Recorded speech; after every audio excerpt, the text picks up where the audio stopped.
এই মুহূর্তে নির্বাচন কমিশনে আছেন সহকর্মী ফারজানা আক্তার, আমাদের সঙ্গে যুক্ত হচ্ছেন বাকি খবর নিয়ে। ফারজানের আগে কয়েক দফা আপনার সঙ্গে কথা হয়েছে এবং আপনার মাধ্যমে সারা কুকের বক্তব্যের সময় আমরা সরাসরি সম্প্রচারে ছিলাম। একটু বিস্তারিত বলবেন, আসলে মূলত তিনি কি নিয়ে কথা বলেছেন, নির্বাচনের প্রক্রিয়াটা নিয়ে কোনো কথা হয়েছে না কিনা আলাদা করে একটু জানাবেন আমাদেরকে।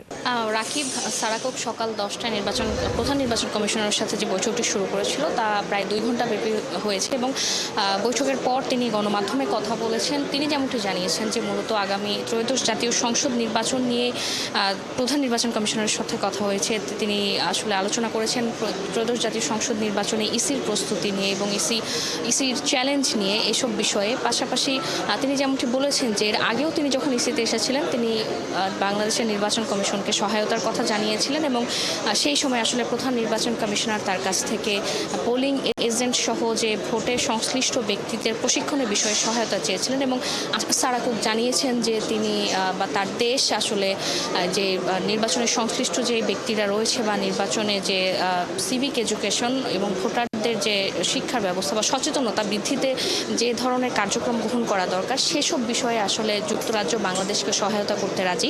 পাশাপাশি তিনি যেমনটি বলেছেন যে যুক্তরাজ্য আসলে চায় বাংলাদেশ এই গণতান্ত্রিক উত্তরণে যাতে বাংলাদেশকে তারা সহায়তা করতে পারে এবং তিনি যেমনটি বলেছেন যে ডক্টর ইউনূস আগামী ফেব্রুয়ারির শুরুতে যে নির্বাচনের ঘোষণা দিয়েছে তার দেশ সেটি স্বাগত জানিয়েছে, তারা সেটিকে সমর্থন করে এবং তার দেশ আশা করে যে বাংলাদেশে আগামীতে একটি অবাধ, নিরপেক্ষ এবং সুষ্ঠু নির্বাচন হবে।